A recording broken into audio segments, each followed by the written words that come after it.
Welcome to the 2026 State of the City, presented by the City of Greensboro. We ask now that you turn your attention to the video screen.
For the delivery of the 2026 State of the City Address, ladies and gentlemen, please welcome to the stage the Honorable Mayor Marikay Abuzuaiter.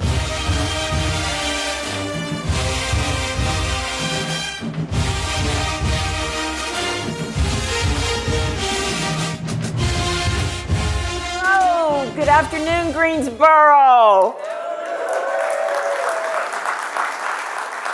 And welcome to the Pyrle. Isn't this a beautiful venue? And if you already haven't gotten tickets to see a show here, please do so. The audio technology in this facility is amazing. And it's fabulous to hear all of the music. And of course, make sure you stop downtown at one of our amazing downtown restaurants or businesses. It's so good to see each and every one of you today, and thank you for taking the time out of your busy schedule to be a part of our event. It is my great honor to stand before you today to deliver the State of the City Address. And before we go any further, I have something to say about council. We came together from a myriad of backgrounds to form a cohesive group. This council thrives on being intentional about everything we do, and I couldn't be more proud of them. Council, if you would please stand to be recognized.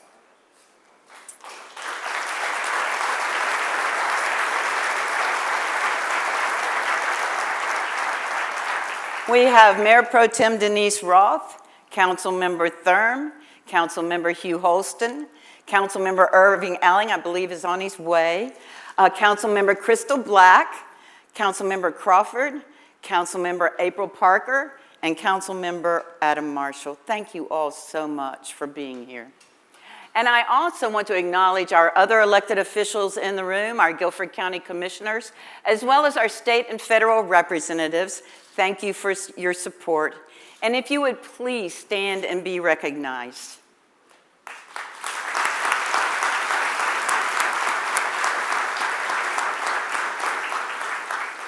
Thank you. It's very exciting to be here in this moment for our fourth State of the City Address and my first. We have had so many wonderful announcements in our city of Greensboro, North Carolina. We continue our tradition of sports tourism and being tournament town. The men's ACC basketball tournament will return to Greensboro in 2027.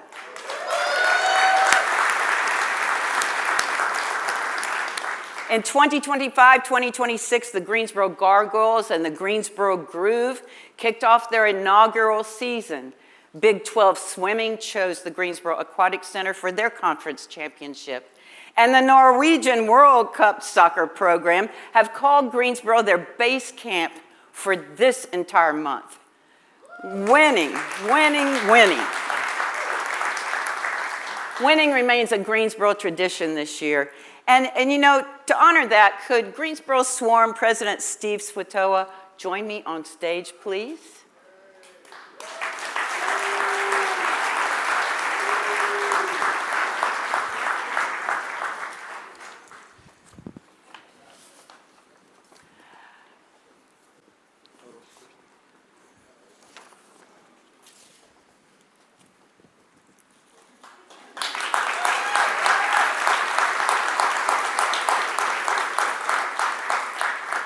This is huge congratulations to the Swarm on their 10-year anniversary and winning the 25-26 NBA G League Championship.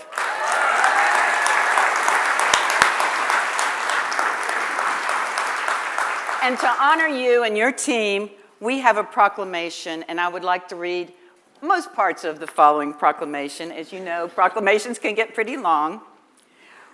So we'll kind of shorten it a little bit. Whereas the Greensboro Swarm has proudly represented the city of Greensboro since its inaugural season in 2016, and it has served as the NBA G League affiliate of the Charlotte Hornets, and it provides exciting professional basketball, family entertainment, and community engagement opportunities for residents throughout the region. Whereas the players, coaches, staff, and leadership of the Greensboro Swarm have demonstrated the values of hard work, sportsmanship, and determination, inspiring fans of all ages and showcasing what can be accomplished through collaboration and a shared point of excellence.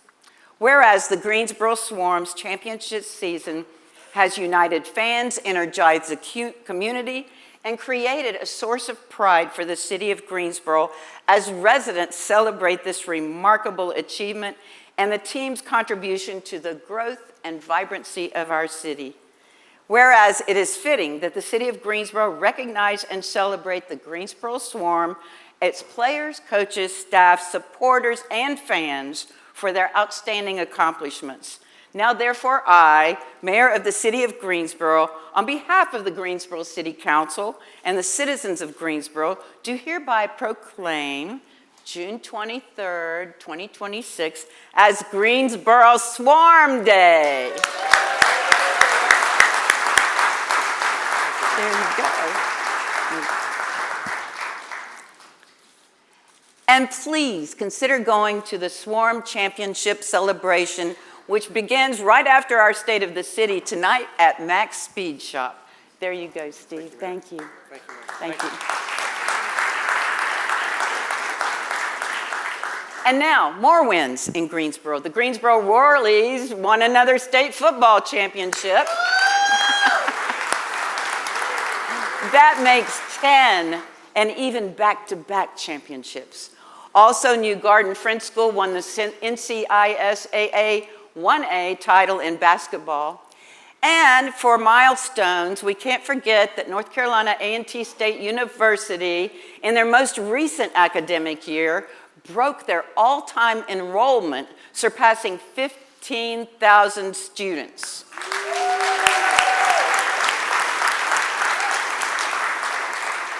You know, Greensboro continues to grow and break ground throughout the city everywhere you look.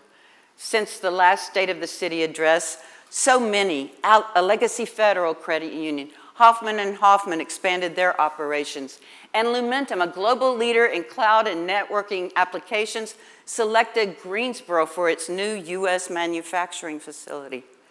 We have seen tremendous growth through large-scale economic projects, but I always like to highlight our small businesses because they are the backbone of Greensboro and a big part of the overall success of our community.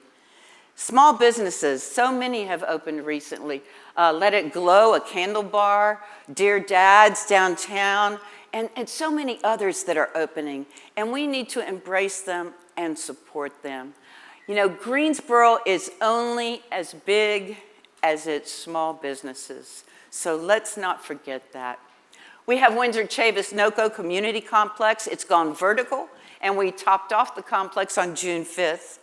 It stays on pace to open in 2027, and this will be one of our crown jewels in East Greensboro. When you go to Country Park, take a moment to stop and honor those that served. This is at the Guilford County Veterans Memorial installation, and it features a Huey helicopter.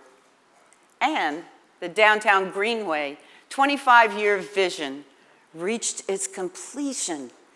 Greensboro has received national attention as we celebrated the completion of the first 4-mile loop, a place where people can walk, converse, and visit all across our city. And if you are enjoying a nice afternoon at Revolution Mill, look across the street and you can admire the newly rebranded Mill District Water Tower. It gives major visibility to this historic district. I could talk about Greensboro all day long and all evening, but I do want to give credit to the person who helps us run the city on a daily basis. City Manager Trey Davis. You're right, stand up please.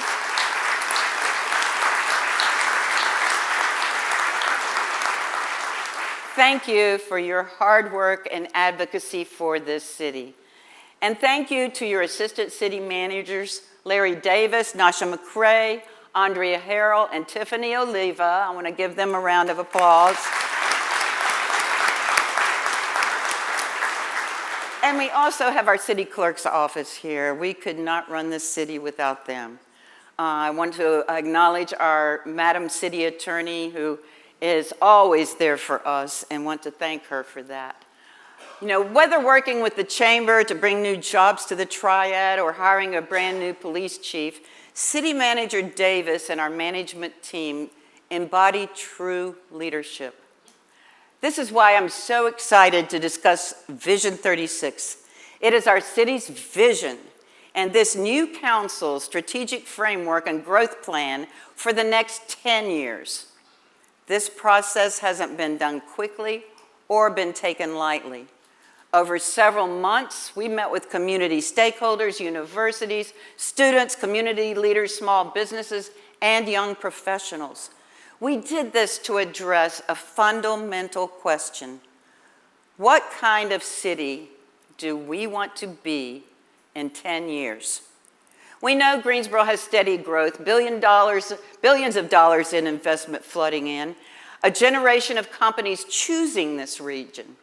And Greensboro is on the precipice of its next chapter. We have an undeniable opportunity to capitalize on this momentum. In conversation with hundreds of people, they all told us the same thing. We have everything we need, but we just don't always move together. That changes now. There are 5 key realities we need to address: talent retention, geographic equity, stakeholder alignment, income structure, and staff readiness. So that brings us to what Vision 36 actually is. It's not a plan, but it's a framework for decision-making built on the 7 cornerstones of a great city. Simply put, Vision 36 is a shared framework for answering the same question: does this make Greensboro stronger? And that's how decisions will get made, by understanding how initiatives line with where we're going, how it opens the doors for people who have been locked out, how it grows or keeps talent, and how it brings partners to the table, how it pays for itself over time, and how it strengthens our unique identity and makes Greensboro distinctly Greensboro. And so, we'll work together to get aligned and build. We'll show our work along the way, and by 2036, we want Greensboro to be known not for what we built, but for how strategically we built it, and who we built it for, by leading first in 5 main focus areas. Economic growth, with efforts like our RISE Infill program launched by our Office of Economic Development. It is a new loan program that partners with lenders for redevelopment of underutilized commercial properties, renovation of vacant or aging buildings, and mixed-use development, investment within designated areas across the city. Increasing workforce and opportunity, the city continues to partner with our state government to ensure that Greensboro community is ready to take on the jobs coming to our area. We also have amazing partnerships with our schools, colleges, and universities. Investing in infrastructure and development, which includes caring for the assets we already have in place, strengthens our community for a better quality of life. And this makes sure that Greensboro is and remains a place where people want to live, work, play, and stay. We're doing this in a multitude of ways, like strengthening ordinances across the board. We most recently revised our ordinances to improve housing quality and give code enforcement the much needed tools that they need. And towards continued investment in our Key Road to 10,000 initiative. That is the signature effort to increase housing capacity in Greensboro by supporting the development of 10,000 new housing units by 2030. As of today, more than 3,200 homes are under construction or completed, and that is only after 1 year. This includes more than 1,720 apartments, 12 duplexes, 805 single-family homes, and 662 townhomes. Our housing task force is also hard at work with recommendations, and these are around what can we do to further accelerate our housing supply. We're not just building 10,000 new homes. We're looking to foster a community for those who live here and those who will come here in the future. Leadership and accountability. We represent the community and their needs, wants, and desires. The rollout of Vision 36 is just beginning. As we move from vision to action, our community will remain at the forefront of every investment, every decision, and every opportunity to shape Greensboro's future together.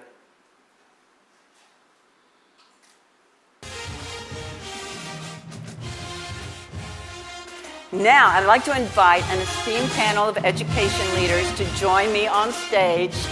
The future of Greensboro is bright, especially with these civic-minded educators in our community. Please join me in welcoming Guilford College President Jean Parvin Bordowich. President Bordowich is finishing her first year as the president and comes from a long line of Guilford natives. She's had a career as a playwright, a writer, as well as a career in politics and government. Mine, over there. Yes. Greensboro College President, Dr. Lawrence Zarda, my president. President Zarda was appointed the 18th president of Greensboro College in 2010. He has more than 30 years of experience in K-12 and higher education institutions at both the public and the private level. And North Carolina A&T State University Chancellor Dr. James R. Martin. Chancellor Martin was unanimously voted the 13th Chancellor of North Carolina A&T State University, the largest HBCU in the country. He continues on a legacy of educating the best and the brightest in STEM, engineering, nursing, and many other majors. Thank you all so much for joining me today. This is exciting. We did have, Guilford Tech was unable to come. We know they do a lot of workforce. And also Bennett College was unable to come, but they sent their regrets. And thank you all for making time. Summer, you might have some time off, but truly appreciate, what you are doing. So I'm gonna ask some questions, but I want to make sure, that you are each honored in your own way. We left you a little token of our appreciation on your seat. So you please take that with you when you leave. So we'll go to the first question. Vision 36 identifies talent retention as one of Greensboro's biggest challenges. This is something that we have talked about for 20, 25 years. From your perspective, what are the biggest reasons graduates stay in Greensboro, and what are the reasons they leave? And in all of that, as you think about that, what is one thing we as the city could realistically do in the next 5 years to change and make sure they want to stay here? All right, who wants to go first? All right, I'll start off. Okay.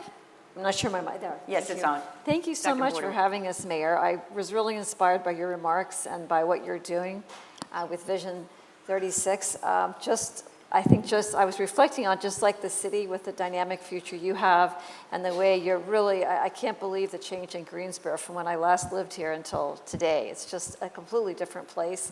with a lot of excitement. And of course, that's important to students. They want to be in a dynamic environment. I mean, in the same way at Guilford, we also will be announcing our new plans very soon, our own vision and framework for decision-making for the future. And we also are ascending, and I think we'll be growing together in a very exciting way. When I think about our students, and perhaps others as well, I think we probably all have a similar answer, which is to say that the most important thing that we're finding, and that's an issue for us that I think the city can help with, is the opportunity to have some kind of work experience before they graduate. So we're a liberal arts college, we're a small liberal arts college, we intend to stay that way, and we know that a liberal arts education is really the foundation for an ethical and purposeful and meaningful life. But when students graduate today, they don't usually go in, there aren't a lot of entry-level jobs. Employers expect them to already have work experience. And we had about 62 students last year, seniors who were graduating out of our class of 263, who had internships that were official internships. We had others who found their own way. But if we could tell all of our students that you're going to have a meaningful work experience, either paid employment or internships here before you graduate, I think they would stay because the city has so much going for it. But they need to have employment, and that's where I think we could do a better job of making the connections between our students and your city. So what I'm hearing is we need to promote, we do have some internships. We've got the college campus, Greensboro, and we need to market that more. We need to take it out to the colleges and universities is what I'm hearing. So certainly making that mental note. Yes, Dr. Zarda? I certainly agree with President Bordowick in terms of what she said. We're about into the second or third year where we now require an internship of every graduate of Greensboro College. Some of them are unpaid, as you would expect, but we also have some very generous donors who are funding scholarships for those who are doing unpaid internships as well. The other thing I would note is I think we, and the we here is ubiquitous, it's the city, it's the institutions, probably need to kind of double down on making sure our students really understand all the advantages of staying in Greensboro. Even when I teach, I ask my students, have you been to Lake Townsend? How about the Science Center? Have you gone to something at the White Oak or maybe the Pyrle or the Tanger? Do you know about the various gyms in the area or the churches? I think we all need to make sure we really sell Greensboro to say this is a great place to live. Great, thank you. Dr. Martin? Yeah, I would agree. And I have to say, I love that music that you were playing. I recognize that music from the great marching machine. Yes, yes. We're all in the same business here. At North Carolina A&T, we're just blessed to have such strong demand. Last year, we had 48,000 applicants for less than 3,000 first-time freshmen. And it shows the ability of people to recognize the incredible value that we're providing. 62% of our students stay here. We're number 2 in the state in terms of creating starting salary. And so the ability for our students, we have the demand. It comes down to having the right mix of housing availability, but also our students should be able to really get into the flow of their career faster without moving out of the area. So that means innovation districts, the ability to create GDP, to commercialize what they're doing, and to be able to keep that here and not have to go off to some other urban center. So us working together collaboratively, strategically, to create zones of innovation where we're actually creating or keeping the knowledge that we create here, especially as a research institution, where we got great jobs, and our students are not just focused on getting great jobs. We're generating students to create jobs, right? So we're talking about significant ability to be gravitational for the region by being strategic together. Great, thank you. And that touches on entrepreneurship and all of those things where they will open up their businesses. So this one is for you, Chancellor Martin. You kind of touched on this. North Carolina A&T State University is working towards achieving R1 Research University status. That would be a transformational milestone. What would R1 status mean not just for the university, but for Greensboro's economy, our innovation ecosystem, and ability to attract and retain talent? Yeah, thanks so much. Let me explain what R1 is. It's short for Research 1. And it stands for a categorization of universities in the United States based on how much research they do. And the reason for categorizing those universities is that universities that have a strong level of research activity fundamentally do some things different. The way their budgets are made up, the way the faculty composition is made up, the level of enrollment, the demographics of graduate students versus undergraduates, their level in terms of economic development. And Research 1 specifically, or R1, means that you're in the upper tier of universities in this country in the research mission. And so we're right on the threshold. In fact, we have passed all the criteria. So the next official announcement, which will be about a year from now, we will be in that category. Now there are approximately, yes, that's something good. Yes. But let me tell you why that's really critical. There are approximately 4,000 colleges and universities in the United States that offer degrees. There are only about 180 R1 universities. So it's less than 3%. What it really means for the university is every single metric that we care about, whether it's graduation rate, retention rate, attractiveness of students, value of degree, all the economic development that you talked about, what we see in terms of quality, every single one of those measures increases when you become an R1 university. Our allocations from the state, our support from the state, all of that increases as an R1 university. We can hire in higher bands. So our demand for our programs will increase. What it means for the region is that we become more of an economic engine for the region. We have more production of new knowledge that can be converted to innovation. We have a much bigger graduate program, for instance, that draws a lot of people to the region. And the one word that I want to use here is it becomes gravitational. So when you become an R1 university, it means that you have done enough to really show your ability to do impactful research, and people are coming to you. The major agencies are coming here, like the Department of Defense or the Department of War. They're coming here. And also, it means the major companies are coming here to have not just transactional partnerships, but strategic partnerships. And it hits on every one of those objectives that we talked about in Vision 36 to increase quality of life and have this be a place where people come, live, work, and play. Great. And stay. And stay. And stay is mine.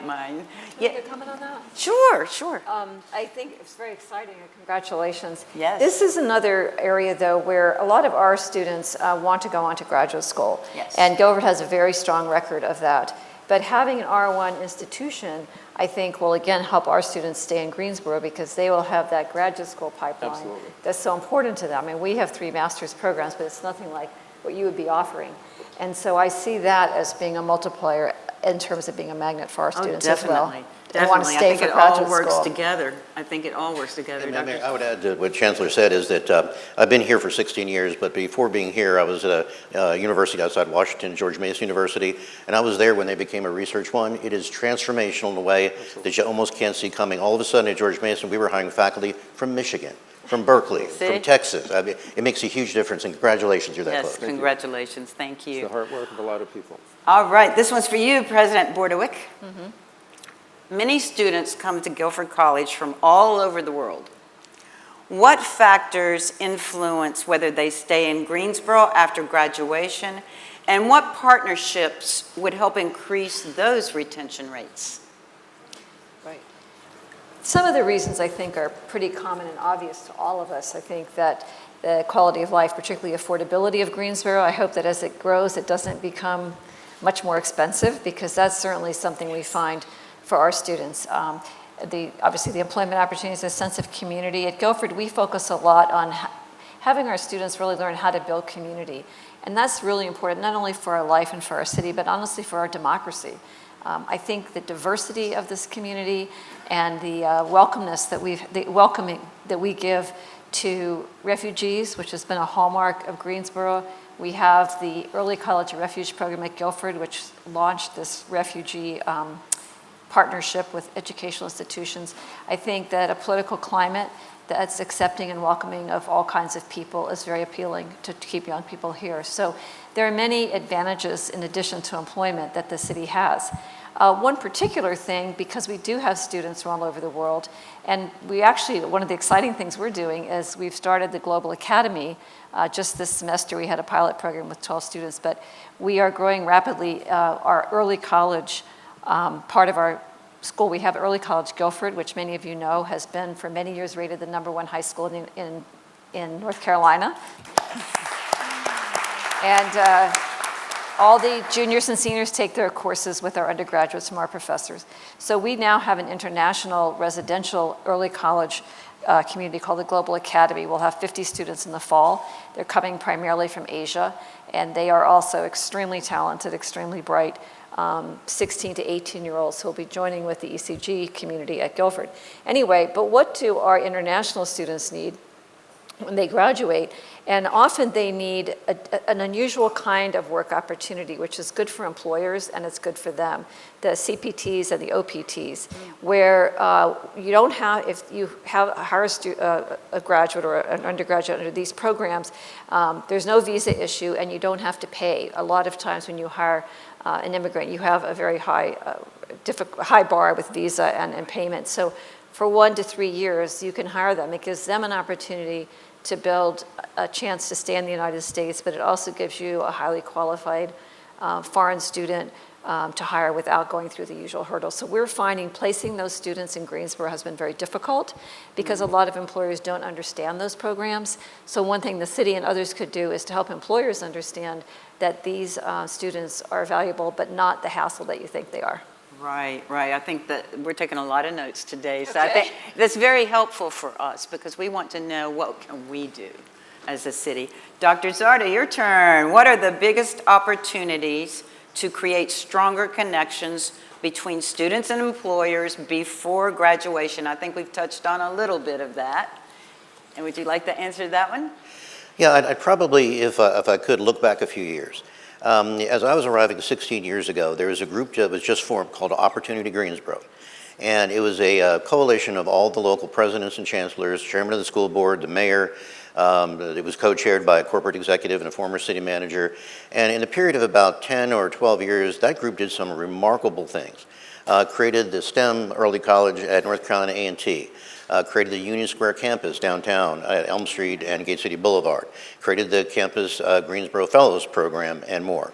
For various reasons, a lot of turnover, people leaving, people retiring, and then the pandemic hit, that group stopped operating. And I would say if there's one thing I would recommend we seriously consider, and the city did take a bit of a stab at this a few years ago, but it didn't click for a number of reasons, to put together that group where K-12, higher ed, corporate, elected officials all were working together, and much of it was focused on trying to give our students the opportunities they wouldn't have had otherwise, and largely leading, hopefully, for them to stay.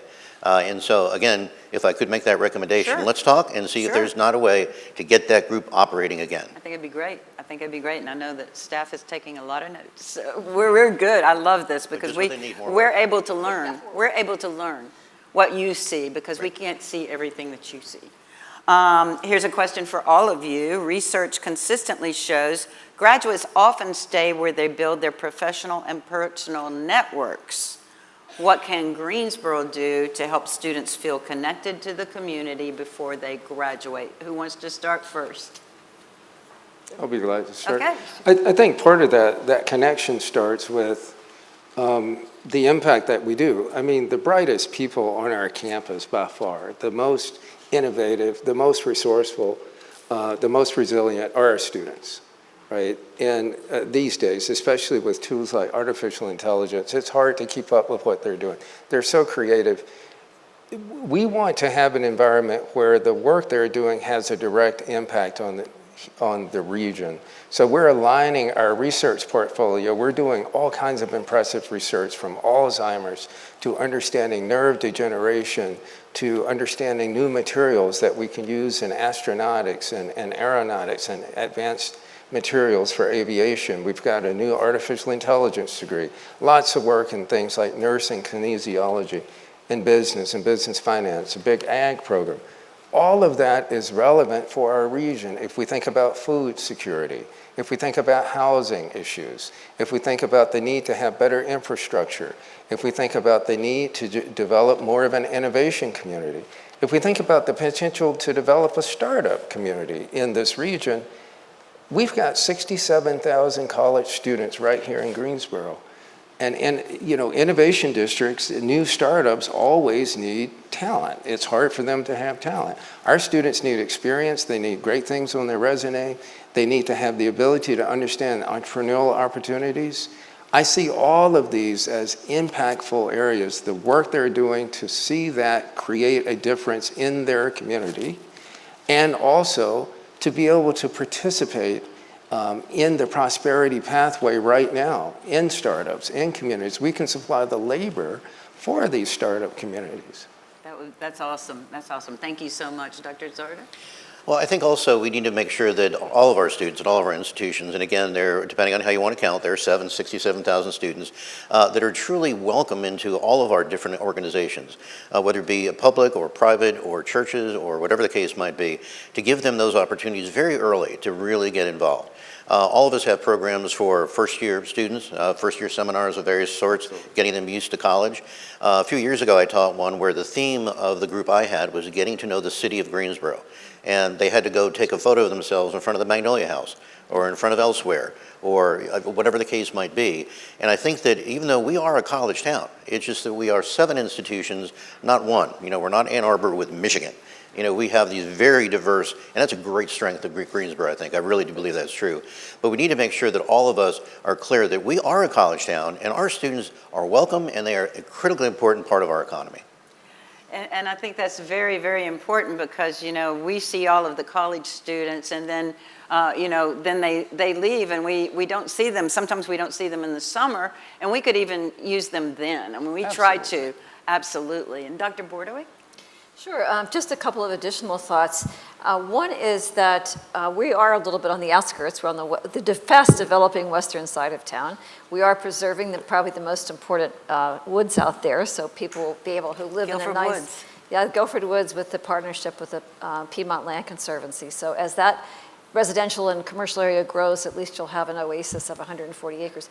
But what I wanted to say was we might be overlooking some other opportunities. Well, one is our students are a little bit separate from downtown, so transportation is a problem. We only have one bus line. Not everybody has a car. And I know when I was a student at Guilford, I never went downtown because I didn't have a car. And so I think even today that remains a problem. We no longer have the active van service. We used to go around the 5 college consortium. It's very hard for our students to take courses at the other schools. So they're a little bit isolated. If we could find a way to have transportation to come to the Pyrle or go to things like that, that would help. Another opportunity, I think, is using our alumni association. So while you want to retain recent graduates or graduate school, after they go to graduate school here, I think our alumni associations could be a powerful way of bringing in people who they leave, they do other things, so when they start families, they see Greensboro as a great place to come back to. And by that time, they're mid-career, and we need them too, not just entry-level people. And I think if we could partner in a way that through our alumni associations, we could keep them connected to Greensboro, keep them connected to all the incredible, exciting things that are happening here, it might make it easier to recruit. And the last thing is our older alumni who are retiring, I see more and more of them coming back to Greensboro because their children are here, their grandchildren, and they may not be employees, but they certainly create jobs in many industries, whether it's healthcare or cultural activities or whatever. So I think an ongoing, lifelong relationship with us and Greensboro and our alums is another way of maybe revitalizing and invigorating certain parts of our economy. Right, we can't stop now. We've got to continue this collaboration and bring everyone to the table is what I'm hearing, and I think that is most important. Sure. I want to add one quick thing here. I think I wanted to add on to what you're saying. We typically think of university and colleges from 18 to 23. I think you touched on the fact that we live in a world where it's really important to learn, unlearn, and relearn. And we're going to have to continue to think about lifelong learning. So we have a new initiative called Forever Learning, where we're recruiting not just one student at a time, we're recruiting the entire household. And we're going to be connected for 50, 60, 70 years along the entire lifetime. So we're looking at careers. And so by having these mechanisms by which we give everything, regardless of where you are, something of value, whether it's going back to school, getting a different degree, starting a new business, that will keep a new generation here, especially given the connectivity that we have that allows us to be less geographically dependent to participate in the economy. So we have this long-term vision of how we do. And I think something that all the colleges and universities have done, and I've seen some of it at Greensboro College where I attended, and then now I've seen it at Elon Law and other places where you have adult programs that so people can work, but yet they can take online courses at night or go in the evenings, things like that. And I think all of you are doing that very well, and I think that we need to promote and support that as well. And we can prove that an adult student can come back to Greensboro College and become mayor. I was one. Great. Thank you. I was not expecting that, but it's true. I got married, had a family, and said, I need to finish my degree. So I went back several years later. Not too many, but that was a great experience. And I think I was one of the very first adult students because they didn't really have it specified that way. Correct. Yes, so we kind of created the program, I do believe. You could have played on the basketball team. Yes. So that was fun. So now the last question for all of you. Vision 36 emphasizes that Greensboro has everything we need, but that we just need to continuously work more closely together. If the three of you could ask city government, employers, higher education institutions to collaborate on one shared initiative over the next decade, what would it be? You mean all of us and the city, or each Yes, of us all and of the us city? together. Okay. Just in your opinion, what would you like to see? It doesn't mean that we're going to take it and do it tomorrow, but we may have 3 different answers here and we could take all 3. But what is your one?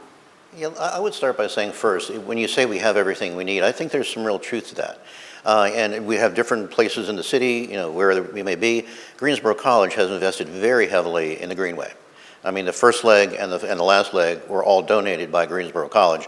Well, we're not done with the Greenway. Let's continue to develop that. So 10 years from now, it's simply a part of the fabric of what Greensboro stands for.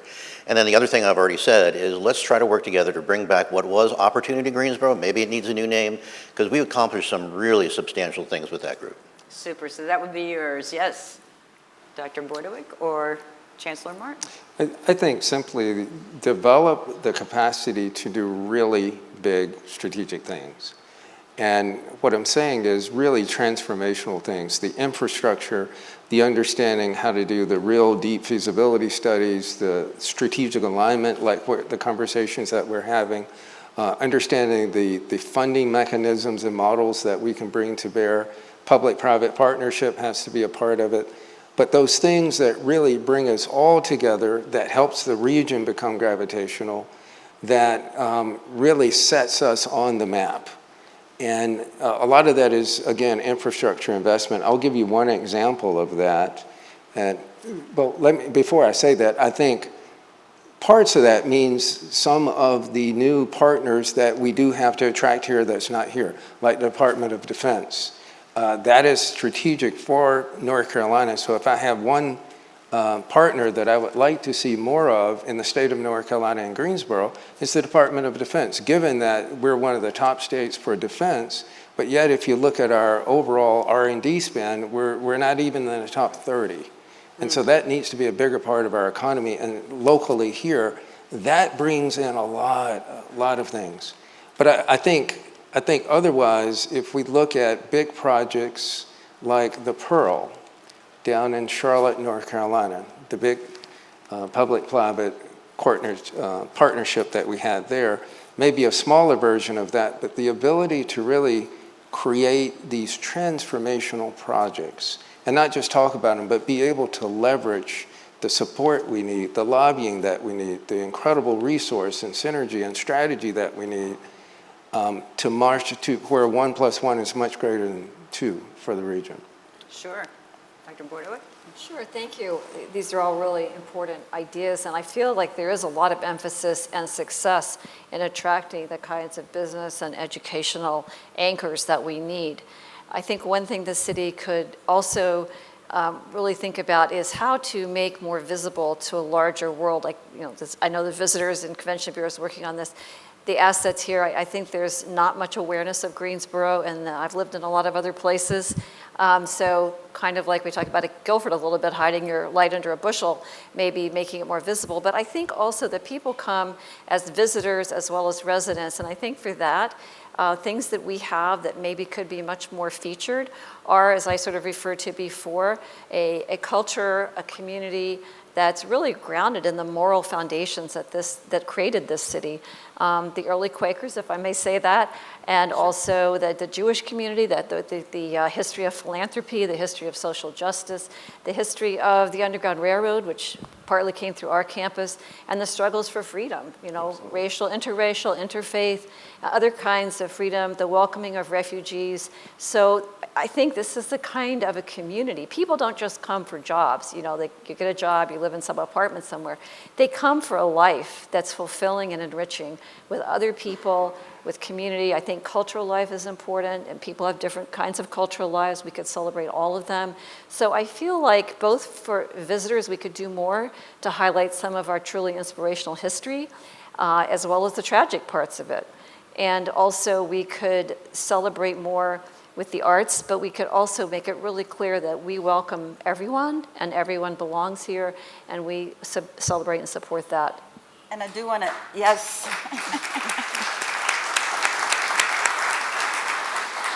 And as we finish up, I do want to mention, the arts are a huge part of the culture of Greensboro. If you've seen along the Greenway and everyone in our arts communities, all of those. But I today has really opened my eyes on a lot of what do you see that we could do better. And I think we need more of these discussions. It doesn't always have to be at the state of the city, of course. But, I want you to thank you all so much for taking time to chat with us today. And I truly, truly appreciate everything you said. And we are going to take it to heart, because I think that's the way we can all move together as one. So thank you so much.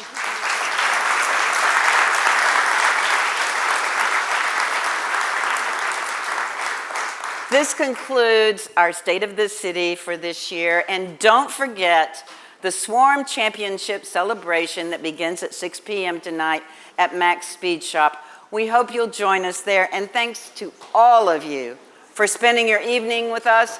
And feel free to stay and mingle out front and say hello to your neighbors and friends. Thank you all so much.